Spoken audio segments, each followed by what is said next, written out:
Oh, beats.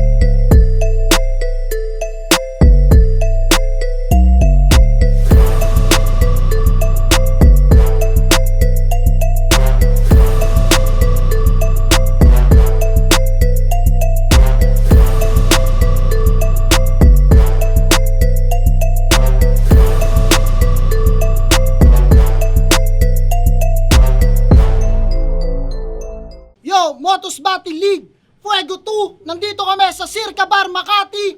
Unang laban ng gabi. Tangina, magingay kayo para pa sa panood. Siyempre gusto namin magpasalamat unang-una sa Circa Bar sa pagpapahiram ng venue na to. Siyempre sa The 100%, shoutouts kay Pops Dadops, Pastry Vapor, siyempre Crown Manila, Zyper Philippines, kay Victor, maraming salamat palagi sa suporta.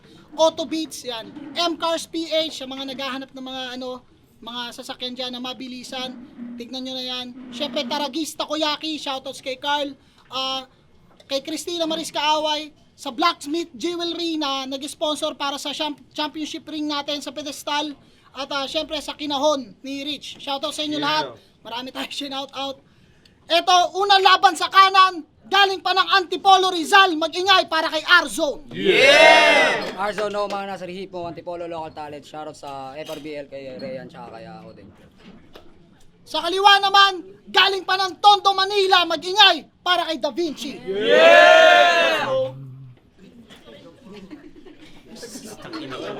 Ayop ka. Nag-coin toss kami. Nanalo si Da Vinci. Pinili niya mauna si Arzone. Una banat kay Arzone, Fuego 2. Pakinggan natin. Motos Game! Da Vinci, kamusta? Tagal kong nagpahinga.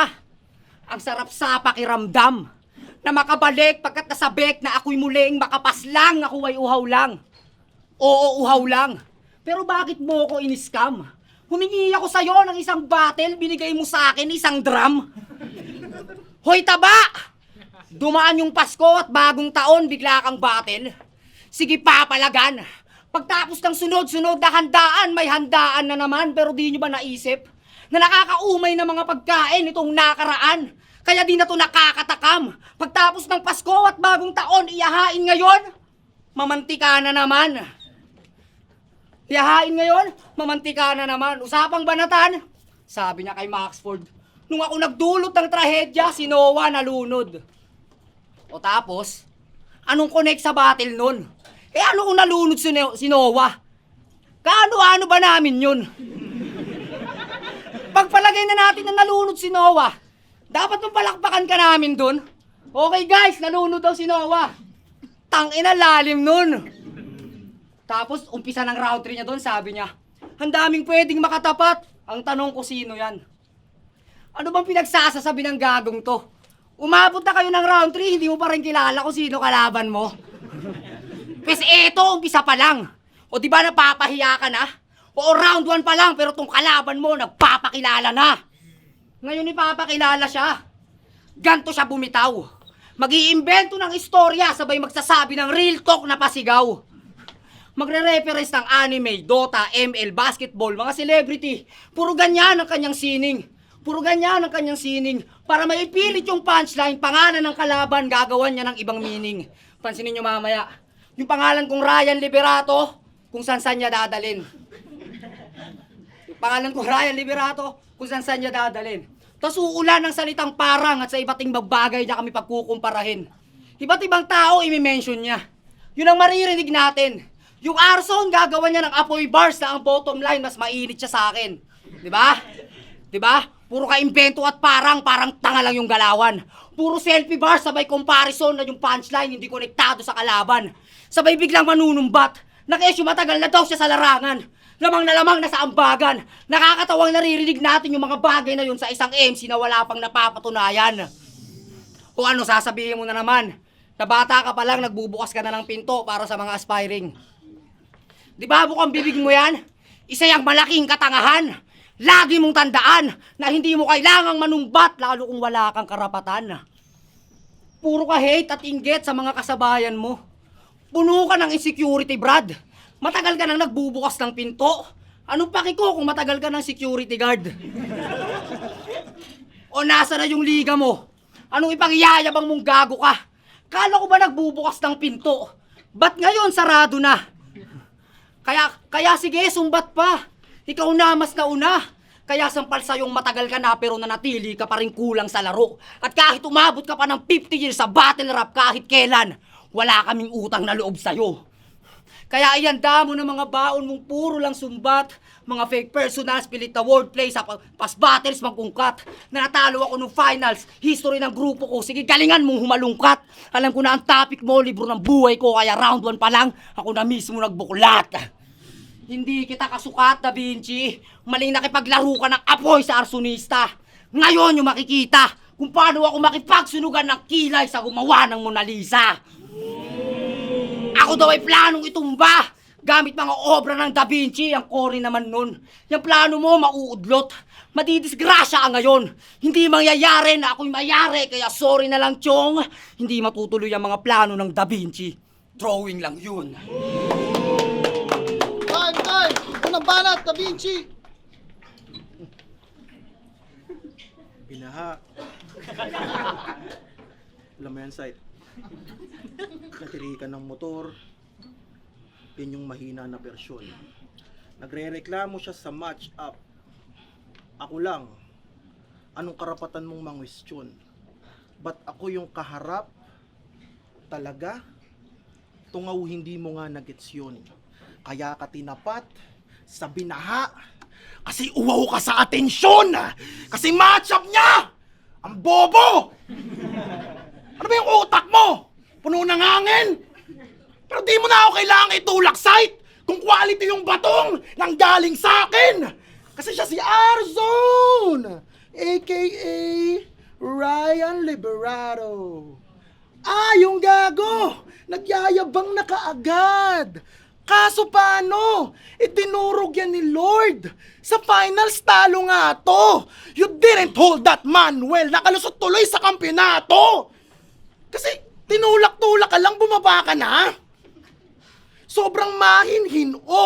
Baka alam mo lang talagang tagilid ka nun. Kaya dinibdib mo. Kasi pinagdasal mo yung kampyonato, di ba? Kaso malas, hindi dininig to. Nainiyakan mo na si Lord pero siya pa mismo ang sumira dyan sa hiniling mo. Pero panalo daw siya dun. Really? Yan lang ba kaya mong gawin? Tandaan mo, may gastro ka kaya wag kang magmaasim. Hahatiin niya daw yung triangulo. Kanyang banat matalim. Grabe na mamen. Nakahitupiin mo yung triangulo, ay triangulo pa rin. Kasi niluto ka ba talaga, Ryan? Pare, kids don't lie. Baka dinidibdib mo lang parang si Beast on Fire. Hilig niya lagi, validation. Yun ang need nung bay. Walang lutuang nangyari, Ryan, di kasi ninong Ray. Kasi niluto ka ba talaga doon? Halika't ating pag-usapan. Kala ko ba religyoso ka? Ba't di mo siya paniwalaan?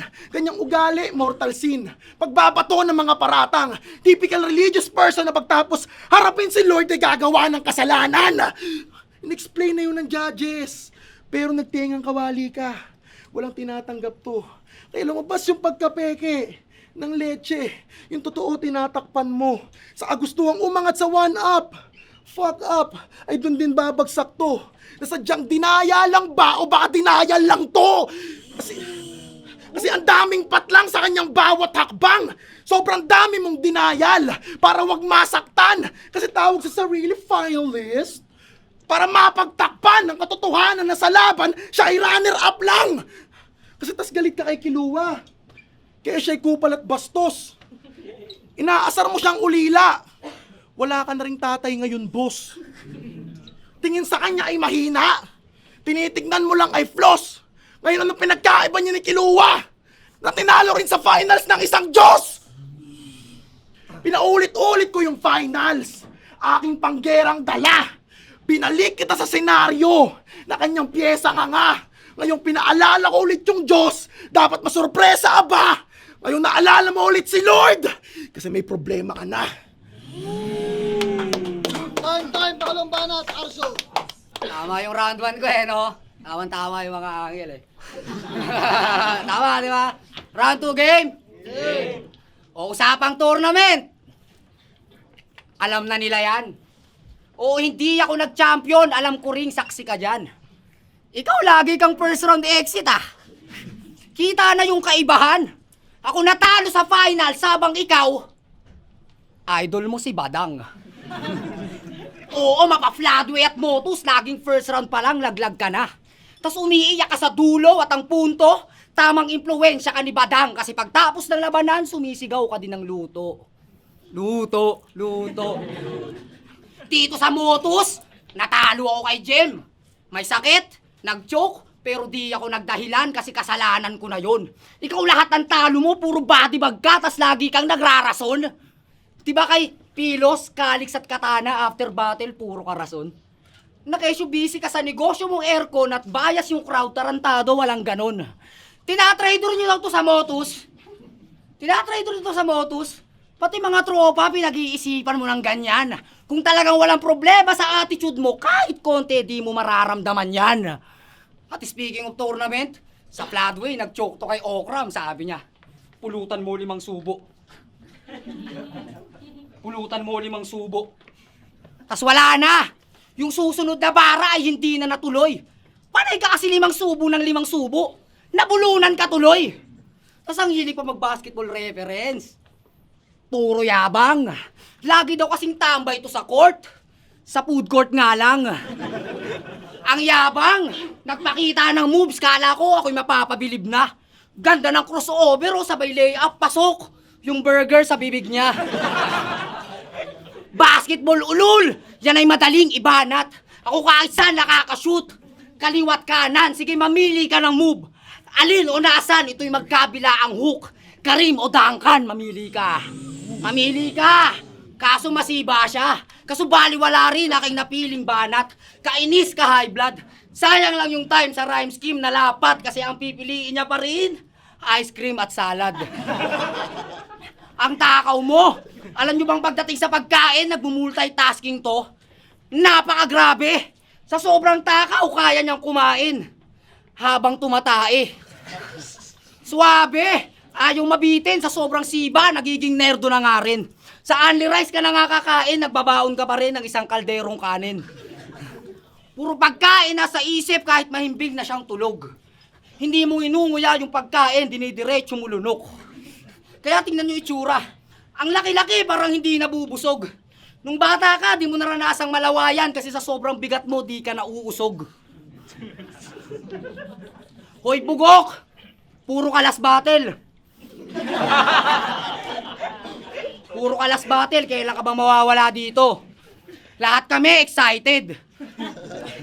Hindi si Jonas, si Da Vinci talaga unang gumawa ng fake retirement. Di namin maintindihan ang desisyon mo. Napakagulo. Magre-retire yan, tas after 1 month, sisigaw na naman yan dito ng comeback ko to! Diba totoo? Sabi mo, focus ka muna sa negosyo at madami kang gawain. Tuwing nadudurog ka sa battle, dinadahilan mo yung negosyo mong aircon talagang puro kahangin. Alam namin na sinusuka ka na ng lahat ng liga. Buti nakakatiis to. Imbis na comeback, mas inaabangan pa namin yung pag-alis mo. Mabangis to? Baka kahit sa top 100 ng Motus, wala to sa pagpipilian. Top 100 ng Motus, wala to sa pagpipilian. Ang dami mo nang tinawid na liga kung saan ka nakikipagsiksikan. Malakas lang boses mo. Kaya di mo na kami naririnig kung minsan na gusto naming sabihin na madiin ka lang magsalita pero hindi ka pang diinan. Kaya wag mo nang pigilan. Na pagre-retiro mo kuya, ikay mag-focus sa negosyo, total sa eksena banuka. Sa battle rap, maglaylo. Magpahinga, sige umalis ka ng kusa. Total negosyo mo aircon, magpalamig ka na muna. Time, Pakalong Banat, Da Vinci. Dun sa battle na ni Jem, may linya siyang Wala man lang palitada yung pader, dun pa kayo nag-battle mga brad. Biruin mo, di pa tapos gawin yung bahay, may anay na agad, ha? Pader? Anay? Tanga! Kung ano-ano na lang nire-reference ng King Ina. Dapat chinik mo na rin, baka nangangalawang yung pader nila. Kasi nagre-reference ka ng insektong hindi mo kilala. Kung sa bagay mga bro, siya ay eldest son, it makes sense na panganay pala to. Kung bumabatog sa bahay na di pa tapos, pas ito ang finishing ko. Boom! At doon ka nagpakilala. Kaya pala galit ka kay Cerces kasi hindi ikaw yung kinuwang magpalitada. Kasi dinurog yan ni Jem. At doon siya natalo. Binanatan lang yan ng Encantadia bars. Puta na uga si gago. Tapos may nalalaman ka pang trabaho niya na lang yung tatrabahuhin mo? Yun ang tono ng gaga. Jem, palit kayo trabaho? Sige tol, abot mo ako katala. Kasi tangina ng trip na ito no? Biglang gustong magkabit ng aircon. O pagtapos ng battle natin ha, sampa mo kaagad yung kompresor. Sinaasar mo pa siyang madilaw yung ngipin? Ikaw nga, abot hininga mo dito. Tas lason pa ng torna? Paano magpapabula ng bibig tong di naman nagsisipilyo? Sinaasar mo rin siyang bulol. Mapanglait na hukluban. Ginagaya mo pa boy para sa battle pagtuunan. Mas ito'y baril sa iyong dila. Nang magbuhol yan ng tuluyan. Dapat kay Ryan, bang ngayong ka magbulol-bululan. Kasi ito'y chainsaw. Brrr, sa iyong bunbunan. Hindi. Mukhang nasilip niya na. Ayaw niya nang ituloy itong battle. Nagdadalawang isip na siya. Kasi walang skills, walang lakas. Isa ka lang tarantadong chimoy. Di ka agonsilyo. Ryan, di ka talentadong Pinoy.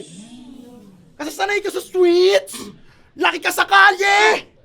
Grabe ang tibay. Hari ka ng kalsada. O magigay para kay e-bike. Tamang e-bike ang alintulad nitong kinakatay na to. Kasi pinipilit mo ring daanan mga dinararapat sa'yo. Ano? Di nyo expect ganitong performance? Yung dating boring, nag-exciting? Expect nyo body bag. Magchuchocolate. Tapos bigla-biglang acting. Pues babaliin ko yan lahat! At eksakto lang yung timing na merong bagong palabas. Mangangailangan ka ng casting. Sinabi ko nang, mamomroblema ka sa akin. Alam ko kakakantungan. Yan ay masusumpungan. Hindi ka luluguran. Tapatin mo ko. Lalaki sa lalaki. Kasi tinahak mo yan. Tandaan mo ang problema, hinaharap. Di yan tinatakbuhan. Yan na yun. Ay, malibanat. No? Effortless eh. Tunula ka eh. Di na daw siya boring. Sabi niya mga mamen. Kita niyo yung dalawang runs, isang angle lang, boring pa rin. Yo! Ang hilig mong pagbintangan mga kalaban mo na nagre-recycle at nagnanakaw sila ng linya. Pare ang tanong, di ba nagre-review ka at nagbibigay ng opinion sa iba't ibang battle? Pues yari ka ngayon. Alam naman natin na kung sino yung nagbibintang. Siya talaga yung gumagawa ng ganun. Pues mga nakaw at recycle lines mo naman ang pag-uusapan natin ngayon. Round 3 game! Game! August 2019. Laban mo kay Hex Magus. Tanda mo pa ba yung sinabi mo? Gusto mo ng English battle. Sobrang mayabang ka na iho. Kahit atong lingwahe gamit ko dito, linya lagi tong solido. Ayoko ng Ingles. Gusto ko sa wikang Pilipino. Di mo ba nagets? Sa wikang Pilipino. Sa wikang Pilipino? Saan yun galing? Ahon 9, December 2018. Invictus versus Krega. Ender ni Invictus sa round 2, baka natatandaan nyo mga repa. Nasa tuktok at kilalabat, biglang sinisino may mapulot salita niya, mahinang kritisismo, mapasubsob sa tirada tiyak, di lang Pilipito, babaluktot siyang Bisaya sa wikang Pilipino. Ano? Wala nang maisip na wordplay at punchline? Talagang malala na to. Halatang halata pa rin na ginaya kahit ang pangit ang pagkakagaya mo. Nung laban ko kay Jem, yung linya ko tungkol sa apelido niyang Sabado, ganito yung sabi ko. Nilagpasan ko na tong Sabado, kaya tapos na tong week na to. After nun, laban mo kay Santiago, na kapatid ni Jem. Ganto naman yung sinabi mo. Sa apelyido mo na Sabado, may nakahanda akong trick. Tamang tinapat sa akin tong Sabado, kaya tapos na tong week. Shit! Mula sa wikang Pilipino ni Invictus, mga linya dinala. Hanggang sa pag-connect ko ng week, sa Sabado, kinopya rin aba. Tas sasabihin mo yung estilo mo urig. Pambihira ka tanga. Paborito mong i-recycle salitang week. Ang hina mo talaga. Hindi mo yun napanood? Nagre-review ka ng mga battle, hindi mo yun mga napanood? Di ba updated ka sa latest? Laban mo kay Katana, winorplay mo yung Katana sa Kathana. So di mo napanood yung Blacksmith versus Apex? Ano, hindi? Sagot! Hindi sadya? Ano, aping-api na? Puro nakaw ka lang din, ikaw pa magaling. Puro kopya at nakaw ka lang din, ikaw pa magaling manita. Laban mo kay Balasik, may linya kang baliktarin. Magpakamot. Iba rin talaga. Kinunik mo yung magpakamot sa pangungopya, talagang kating-kati ka. Eto na ba yung Da Vinci? Eto na ba yung sinasabing malaki na ambag sa hip-hop? Puro nakaw, hinahain yan. Low quality, peke, puro pamimiratang tactic lang. Kaya putang ina mo DV. Pati mga lyrics mo tropa, putang ina din yan. Ganyan talaga pag galing DV. Sorya, dapat lang mumurahin yan. Kaya wag ka na magpanggap. Mahiya ka sa amin please. Wala ka nang mukhang iyaharap sa pagkapahiya mo after this. Puro kopya lang lahat. Mga nilalatag niyang pang-dis. Nakakahiyang pangalan mo Da Vinci pero wala kang sariling masterpiece. Pag-usapan naman natin yung laban mo kay Makoy. Wait lang. Na 4 versus 1. Sa mga di nakapanood nun, ganito yung nangyari. Kada round niya, may isang tao siyang tinatawag at sa battle nakikisali. Sa round 1, nagmukhang matapang to si brother. Kala mo gangster na may uhuguting kargada. Nagulat ako after, biglang pumasok si Casper. Siya ay bumunot ng mahaba. Sa round 2, si Andres Jose. Siya naman ang pumasok, umiksen at naghari. Andres na, Jose pa, talagang nagpasagip ka sa bayani. Sa round 3, pumasok yung lolo niya. Si Cerces. Kaya natalo si Makoy kasi nawalan na ng gana. Kaya lang nagmukhang binata mo siya sa round 3 kasi nga namatanda siya. Bad boy image yung Da Vinci tapos may responde. Nababakla ka ba? Kala ko ba pag taga-Tondo matapang, mongoloid lang yung kalaban mo, nagtatawag ka pa. O siya, yung ginawa mo kay Makoy, sa battle natin, isalin to. Habang tinutupo ka ng apoy, lahat-lahat tawagin mo. Sige, magtawag ka ng kasama, anumang kargada o sandata para makasalba sa galit ko na yung nasusunugan ka. Sige, ilabas mo lahat ng gamit mo.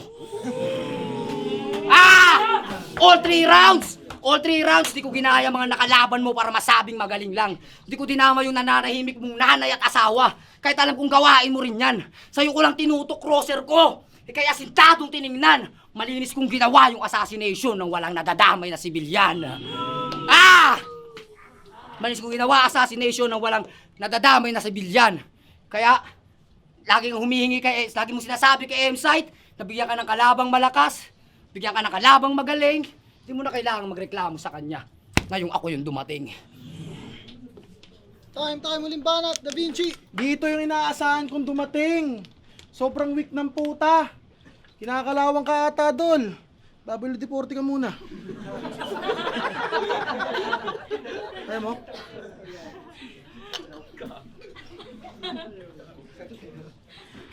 Kasi sa battle na ni Razik, may linya siya dong. Nagmukhang sinaing tong si Razik na napabayaan ko sunog. Sobrang luma na nung line. Sinasabi ko na, napag-iwanan na nga yung linya eh. Ba't ginagamit mo pa? Baka sabihin, puro pas battles ko na lang. Ganyang estilo kachipan. Nakakatawang yung napag-iwanan mo na line ay nagawa kong balikan. May linya pa siya dun eh. Ang hilig mo mag-reference ng city. Wala naman sa lugar. Tol, yung city, lungsod yon. Yung katangahan mo ay worst case. Sobrang bobo mo mag-wordplay. Inalam mo muna sana English ng lugar, hoy, in the first place. Kasi sobra niyang snitch. Pero kadalasan mema lang. Panayang banat, walang iba. Na parang Ezra Bando o sobra mong snitch. Ganyang galawan, Corny Chong. Sa palitan, lumabas yung taong ahas na parang Robinson. Kasi kagrupo mo si Tyke. At dun banas na banas tong si R-Zone. Grupo nila, no manas. No manas. Ba't manas na manas yung mukha nun? Kasi sa grupo nyo, si Tyke at Husky, daming share. Kasi hiwalay ko yung basura parang waste management. Kasi pagsasalang yun na stage, kanyang performance papusok. Bigay na bigay sa pagkanta. Wala tuloy na tirang nonood. Yung mga tao nag-aalisan eh. Yung iba naman tamang phone, napabounce lahat ng tao parang Mr. Lefting nag-perform. Kasi si Tyke ang dahilan kung ba't ka nag 1 minutes. Bitch, stop! Nakapasok ka lang ng 1 minutes, di ka pa rin pasok ng flip top! Kasi tinalo yan ni Casper! Naranasan mo ay doomsday! Dinurog ka ni Casper! Yung tinambakan ko ng 30 sa 2K! Tanga maglaro, pre. Tanga talaga maglaro. Kasi tinawag nyo kaming madrama. 3D. At naggagamitan. Ngayon, anong pakiramdam sa mga oras na to, hindi na kami nagdadahilan? Ako'y tinalo. Ni You Can See Me. Aking pagkatao, nakalas. Yung tricycle driver, sitting pretty.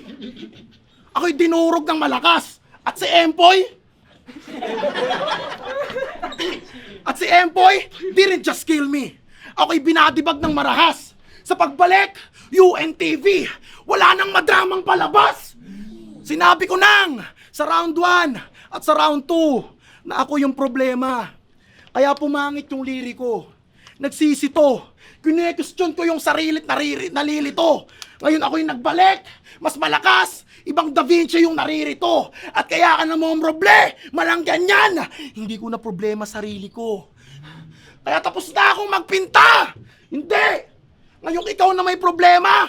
Pag-isipan mong maigi to. Anong solusyon sa ganitong problema? Tanungin mo yung sarili mo. At last, gusto niyang i-predict yung mga uncle ko. Mag-wordplay ako sa Azon, magpapaawa. Para lang magtunog malalim. I-check nyo ulit, wala akong ginamit na Arson na wordplay. Sinong masunog sa atin? Time kaya para sa laban. Yo, Motos Battle League, Fuego 2. Magingay pa kayo isang beses para sa laban na yun. Siyempre gusto ko na pasalamatan lahat na nakasubscribe sa amin. Maraming salamat, 100,000 subscribers. Maraming salamat sa suporta nyo. Salamat sa Circa Bar, sa Sotco Crown Manila, Hypebeat, maraming salamat. Boto ng Urado, 4-1. Mag-ingay para kay Da Vinci. Let's go! Tangina! Sana na-enjoy nyo yun. Most hated pa rin ako. Congrats kay Da Vinci. Binoto ko round 1, binoto ko Da Vinci, round 2 R-Zone, round 3 Da Vinci. Pero hindi ibig sabihin nun sobrang layo ng pagitan. Sobrang dikit lang talaga. As in, pwede nga kung si R-Zone yung huling babanat, pwede mabaliktad yung yung laban. Pero yun, binoto ko Da Vinci. Vicente, yun, tangina nun, muntik ko si Vinci doon. Round 1, medyo nakulangan ako kay, pangalan na R-Zone kasi ang haba nung intro niya, pero gusto ko yung Da Vinci, makikipagsunugan ng kilay, drawing lang yun. Round 2 para sa akin, tikitan. Yung round 3, ayun yung naging deciding factor sa akin. Parang sobrang haba kasi yung setup talaga ni R-Zone, pero ang gaganda rin yung sunugan, labas mo gamit mo lahat. Pero para sa akin, malinis yung performance ni Da Vinci at kailangan i-ano ko rin yun. Kaya yun, binigay ko kay Da Vinci. Shoutout kay R-Zone. Stepping mixtape. 7K ako, mabinoto ko si Da Vinci. Round 1, sa jokes, naglaban sila sa jokes. Pero kung jokes, lamang si Arson para sa akin. Pero hindi lang jokes yung dala ni Da Vinci, na effective din yung bars niya, pati jokes. At saka ang haba nung kay Arson sa round 1, nahabaan ako. Tapos na-close ni Da Vinci yung round 1 niya para sa akin, ang mas maganda. Round 2, jokes ulit yung baon ni Arson. Doon, mas lamang siya sa jokes doon. Da Vinci may jokes din, pero mas lamang sa jokes pa rin si Arson. Pero yun nga, gagaya ng round 1, parang mas lamang pa rin yung dala ni Da Vinci. Round 3, kay Arson medyo mga una niya parang hindi masyadong naglalanding, bandang dulo na. Pero maganda yung dulo niya, maganda. Sayang lang dun siya nakabuelo sa bandang dulo. Kay Da Vinci naman mula umpisa, mula sa rebat. Sa rebat, pareho naman silang pantay naman yung puntos nila doon. Pero yung round 1 ni Da Vinci, kung paano niya sinimula at paano niya tinapos, maganda, consistent, yun lang. All 3 rounds Da Vinci. Yun, espero, Tacoma. Para sa akin yung round 1, round 2, dikit sila eh. Pero yung round 3, binigay ko na siya kay Da Vinci ng sigurado ako. Kung papansinin nyo, yung mga rounds ni R-Zone, mahaba siya. So kaya nasabi kong dikit, kaya doon na lang ako dumepende sa ang haba kasi ng rounds ni R-Zone. So pwede mo sabihin talagang lamang siya, di ba? Pero dahil nasisiksik naman ni Da Vinci yung mga linya niya sa saktong oras lang, mas pinaburan ko yung round 1, round 2 kay Da Vinci. Yung round 3, in-expose ni R-Zone si Da Vinci about dun sa mga nakaw na sulat. Tutusin maganda naman siya, pero sa dahil sobrang haba ng setup ng pag-expose kaysa sa pag-landing ng punchline, nagiging bilang lang yung punchline na nakukuha niya dahil dun sa angle na nakaw na yon. Diba, kinikwento niya, sinasabi niya yung date, tapos may isang punchline sa dulo, 3 beses niya ata in-expose yun. So ang haba ng eksena na yon. Tapos kung tutusin, feel ko nga so automatic na susobra talaga sa oras dahil sa ganung kahaba. Kaya round 1, round 2, round 3 binigay ko pa rin kay Da Vinci. Aubrey guys, binata ko si Arson kasi nakuha niya yung round 1 para sa akin. Kasi na-predict niya yung masasabihin ni Da Vinci, pero sa round 3 nakuha ni Vincent guys kasi sobrang overtime ni Arson.